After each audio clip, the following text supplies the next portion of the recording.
Bem-vindos ao Paleobrasil, o canal que liga você ao mundo da paleontologia. No vídeo de hoje, vamos voltar no tempo entre 155 e 145 milhões de anos, no período Jurássico, na América do Norte, onde vamos conhecer o maior predador desse período: o Allosaurus fragilis.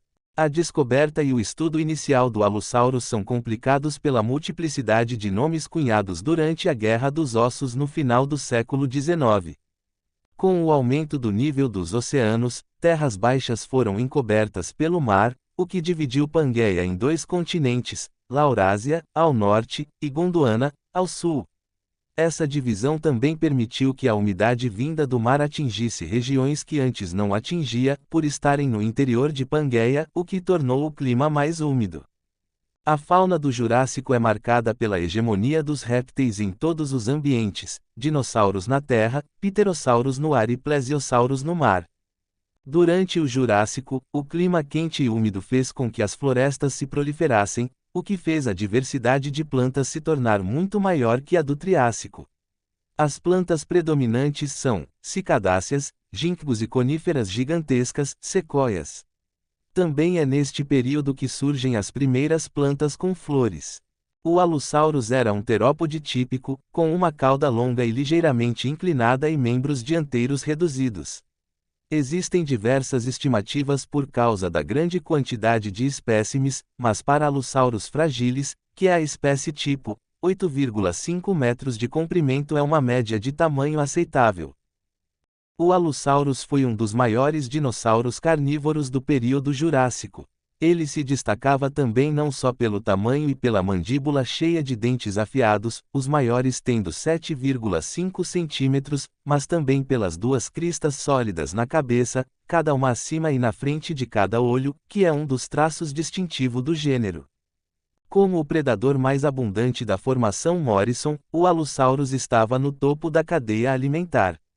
Dentre suas presas, estavam alguns dos dinossauros herbívoros da época, ornitópodes como o Driosauro, Stegosaurideus como o Stegosaurus. Provavelmente o Allosaurus não poderiam abater grandes saurópodes adultos e saudáveis sozinho, como o Diplodocus e o Apatosaurus, embora pudesse ter tido chances com sauropodes jovens. O crânio e os dentes do Allosaurus tinham proporções modestas para um terópode de seu tamanho.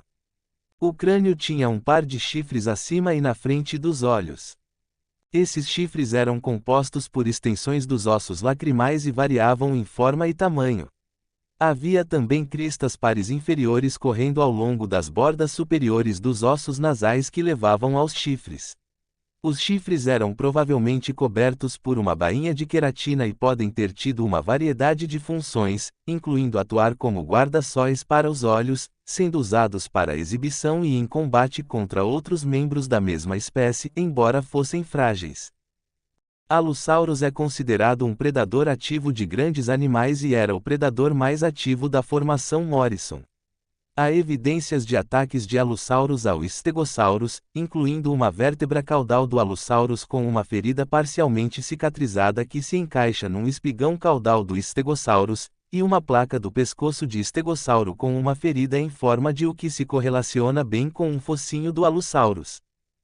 Especula-se desde a década de 1970 que o Allosaurus se alimentava de saurópodes e outros grandes dinossauros caçando em grupos. Embora o Allosaurus possa ter caçado em matilhas, foi argumentado que ele e outros terópodes tinham interações amplamente agressivas em vez de interações cooperativas com outros membros de sua própria espécie. Alguns estudos em questão observou que a caça cooperativa de presas muito maiores do que um predador individual, como é comumente inferido para dinossauros terópodes, é rara entre os vertebrados em geral, e os carnívoros de apsídeos modernos, incluindo lagartos, crocodilos e pássaros, raramente cooperam para caçar em tal forma. Em vez disso, eles são tipicamente territoriais, matam e canibalizam intrusos da mesma espécie, e também fazem o mesmo com indivíduos menores que tentam comer antes de fazê-lo quando agregados em locais de alimentação. A descoberta de um espécime jovem com um membro posterior quase completo mostra que as pernas eram relativamente mais longas nos jovens, e os segmentos inferiores da perna, canela e pé, eram relativamente mais longos do que a coxa.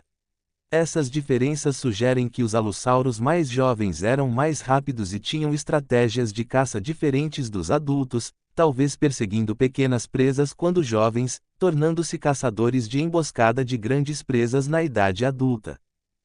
O osso da coxa tornou-se mais espesso e largo durante o crescimento e a seção transversal menos circular. Conforme as ligações dos músculos mudaram, os músculos tornaram-se mais curtos e o crescimento da perna diminuiu. Essas mudanças implicam que as pernas juvenis têm estresses menos previsíveis em comparação com os adultos, que teriam se movido com uma progressão mais regular para frente. O alossauro foi extinto no final do período Jurássico, cerca de 150 milhões de anos atrás, possivelmente devido a mudanças ambientais e à competição com outros dinossauros terópodes. O fim do período Jurássico marcou a transição para o Cretáceo, 146 milhões de anos atrás. Entre os principais acontecimentos, ocorreram o resfriamento das temperaturas do planeta Terra, o recuo do nível do mar, e a extinção de algumas espécies marinhas e, também, de dinossauros.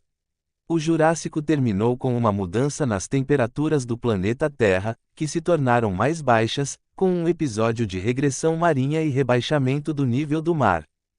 O alossauro marcou seu reinado em nosso planeta, mas como muitos outros grandes predadores anteriores a ele, seu reinado chegou ao fim. E hoje mesmo tendo se passado 145 milhões de anos, seus fósseis ainda são triunfantes no marco da história dos dinossauros em nosso planeta. Hoje ficamos por aqui com mais um vídeo, agradecemos a todos que vêm acompanhando nossos conteúdos no canal do Paleobrasil. Um forte abraço e esperamos vocês no próximo vídeo.